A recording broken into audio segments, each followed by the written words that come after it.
analyze, we strategize, then we capitalize on what we see. Wanna go to Pitville? Come join the Pip Academy and learn the Pip drill. Let's take the trip to Pitville.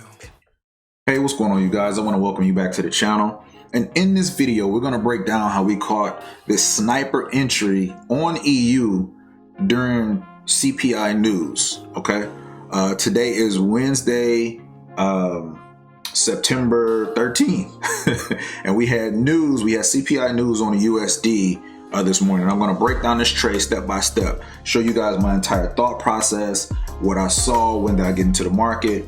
I'm gonna break it down for you guys. Okay, so initially on EU, we were bullish from a daily perspective, and from our weekly analysis that we usually do on Sundays, we saw that the market was resting in this daily demand. Okay, and so price didn't necessarily break this area. So if we break it down to the 4 hour, we see that the daily is bullish, but we can see that the 4 hour is bearish. Okay, so let's go ahead and mark up our 4 hour structure. Big blue. And so when I'm looking at structure, I like to mark up from right to left. It makes it easier, that way I can see my lows and highs really easily. Okay, so from a 4 hour perspective, we can see our 4 hour, we are bearish. Okay, and so we're resting right here in this daily demand. And so one of the things that I do is I'll mark up my last two structural points. Here, this is my 4 hour high, which is strong. And this is my week low down in this area here. And I know some of you guys are saying, well, that's not necessarily confirmed that that's a lower low. Well, it's confirmed. I'll show you guys why I kind of deem this as my lower low. Of course, it broke this one here, but I'll show you guys why I'm choosing this as my lower low. Okay, so we drop over to the 15-minute time frame, and one of the things that we noticed, let me move this over, that on the 15-minute we had a break of structure. So price came down, lower low, lower high, lower low, lower high, lower low, and we had a break of structure here which took out this high. Okay, so now since we got a break of structure on our medium time frame, our 15-minute time frame, that lets me know that this here is potentially our 4 hour low. Okay, let me move this to the top here. Okay, so now one of the things I want to show you guys, let me go back to the 4 hour time frame. There's a strategy we use. We use the 4-phase strategy. And if you guys are not familiar with that, there's a video that should pop up right here on this particular video. You can check out that strategy. So being that we're bearish on a 4 hour, and now we're entering in what I call counter swing phase, because if we're bearish and we're trading against the trend this way, this is considered as counter swing. Okay, so being that I got this 15-minute break of structure, I'll mark this area here as high risk. Okay, this lets me know that I'm in counter swing phase wherever I am in the market. It gives me clarity in the market to let me know I'm in counter swing phase, so I need to be mindful where I am in the market at all times. Okay, being that that's high risk, I also want to use my Fibonacci tool from the bottom to the top to let me know that whenever I get up to this area here, I need to make sure I am not in the market unless I get a confirmation or a break of structure on a 15-minute time frame. H4 premium. Okay, so this lets me know that if I get up to this area here, I want to be mindful, because if I'm in this area, price can come up here and it can tank down like this here.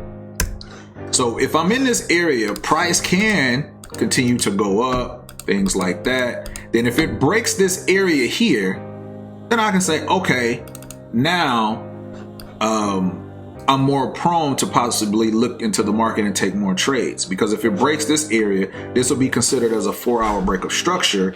And then from there, we'll be looking at a retest and then possibly to the upside. Okay. But currently right now, we're in counter swing phase and we can trade the counter swings. So what I mean by that is we play off the 15-minute swing pullbacks. So for example, if we look at this from a 15-minute perspective, we are bullish. We have a high here on a 15-minute time frame. We have a low. We have a high. It's a trade that I'm currently in right now, 70% profit. But this here is liquidity here, okay? I don't necessarily look at that area there. This is a high, we come down to another low, okay? So that's our 15-minute structure currently right now. Now this blue vertical line, this is actually when I got in the market. Actually, let me do a bar replay. Should have did that earlier, okay? So that's actually when I got in the market for this particular trade. So we're looking at this as our 15-minute structure, okay? Dash line here, and I usually do a dash line here just to let me know where my structural point's at. Okay, so now since we're playing within this 15-minute leg of structure here, I'll mark up my highs and lows from the current leg that I'm in, because this is the leg that I'll be trading. My strong is down here from a 15-minute perspective, and this is the high. This is my weak high that I'm looking for price to actually take out on a 15-minute time frame. Okay, so around this time at 6 a.m. usually when I actually get into the market, and so I'm looking to see where exactly I am within structure. I can tell that we're in an uptrend on a 15-minute. I can see price currently right now is resting in this imbalance here, and I can also see, if we notice down here, we have an order block here, which is a continuation. It hasn't necessarily been retested yet. This is 15-minute here. But one of the things that I wanted to look at and say, okay, we have news coming up, which the news is actually, it came at 7:30, which was here. Okay, so let's mark that up. This is USD CPI, 7:30 a.m. Okay, so we see that we had this area here. So I want to break it down to the 5-minute time frame. A couple things that we noticed on the 5-minute time frame: we had a break of structure here, lower low, lower high, lower low, break of structure in this area here on the 5-minute time frame. Okay, which gave us our turnaround on the 15-minute. So now, from that, we can utilize our fibs to say, okay, did price ever come back to kind of retest 50%, things like that. We can see price is definitely within its range. But when you're dealing with new CPI, things like that, you want to ask yourself, what hasn't been mitigated? What do the banks expect the retail traders to do? Okay, so from the untrained eye, this here looks like a prime area for retail traders to say, okay, you know what, I'll come here. This can be, you know, my area here, target this area here, or they can say, you know, put stop loss under this area here. This will be a safe trade. It's within our parameters, 1 to 3, you know, risk to reward. Okay. So for me, I dialed down to the 1-minute time frame because I wanted to take a deeper dive into this thing. And so one of the things I noticed within this 15-minute demand, we had a 1-minute perfectly placed bullish engulfing order block here. Hasn't been mitigated, followed by a dragonfly doji here. Okay, so for me, this gave me my greatest point of interest, and I'll tell you guys why.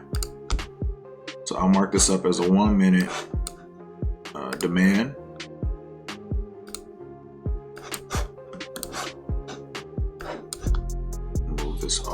over to this area here.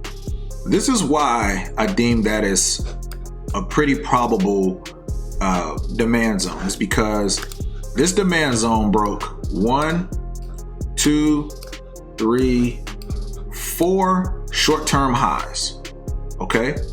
Which led to this small pullback and led to this break of structure here, okay? So you ask yourself, okay, when the banks are in the market, they don't really expect people to really look at that like that. From the untrained eye, most retail traders will say, okay, there's an imbalance here. I'm looking for this imbalance, you know, this move here, which will still be valid if you take that and cover your lows. But for me, I wanted to get a better risk to reward. Okay. So now what I did, I placed my entry here. I believe I did about 10 pips on this particular trade. And so you can ride it up to take out these highs. However, I noticed that we had a lot of equal highs right in this area here. All of these bodies stopped right in this area. So I chose that, and I believe I did like a 1.7, something like that. I believe that's where I were. I chose that as my my target area, okay? So now, like we said, we've opened up our computer, we got in the market. 6 o'clock is when we usually get in the market. So this is where news is here. So if we kind of come back to the 5-minute time frame, let's go ahead and let it play out. Okay, the market was going, and I'll go to the 1 minute so you guys can actually see it. Okay. Let's move this in a little bit. And so if we play this, price shot down as soon as the news spiked in. Bam, right there. Spiked us in, and as you guys can see, once it spiked us in, it never ever went back to drawdown. So from there, price decided to skyrocket up, and this what made me even more confident in the trade. It didn't quite hit the TP here, but we had a bullish, bearish, bullish here, which is a continuation order block right here. Price came down, retested it again, and then tapped us out. From there, came up, tapped us out right there. Okay, so one of the things I want you guys to take away from this particular video is whenever you have news and you plan on trading news, whatever the case may be, ask yourself, what are most retail traders looking at? Okay, and opposed to that, what are the banks looking at? Because the banks understand a lot of how the retail traders think and what they're looking for. So the banks are going to try to take you out. They're going to try to fake you out, choosing liquidity, areas that you're not necessarily looking at. Okay. So looking at that particular area, for me, it gave me a perspective to say most banks don't expect retail traders to look at this particular area. So this, for me, this is more probable. If I would have missed the trade and I would have actually did my entry here, I would have been okay with that. You know, let's just say if price came down and it just wicked here and took up, I'd have been okay with that. But even for those who would have traded this area, and stop loss could have been somewhere like this, you still would have been a 1 to 3 risk to reward, which is still pretty good. But for me, like I said, I wanted to target this area here. And so it gave me a better risk to reward of what I was looking for at that time. But I just wanted to share this trade with you guys. This is how I caught a sniper entry on EU during CPI news. Hey, I hope this was informative for you guys. And hey guys, thank you for watching. First we strategize, then we capitalize on what we see. Wanna go to Pitville? Come join the Pip Academy and learn the Pip drill. Let's take the trip to Pitville.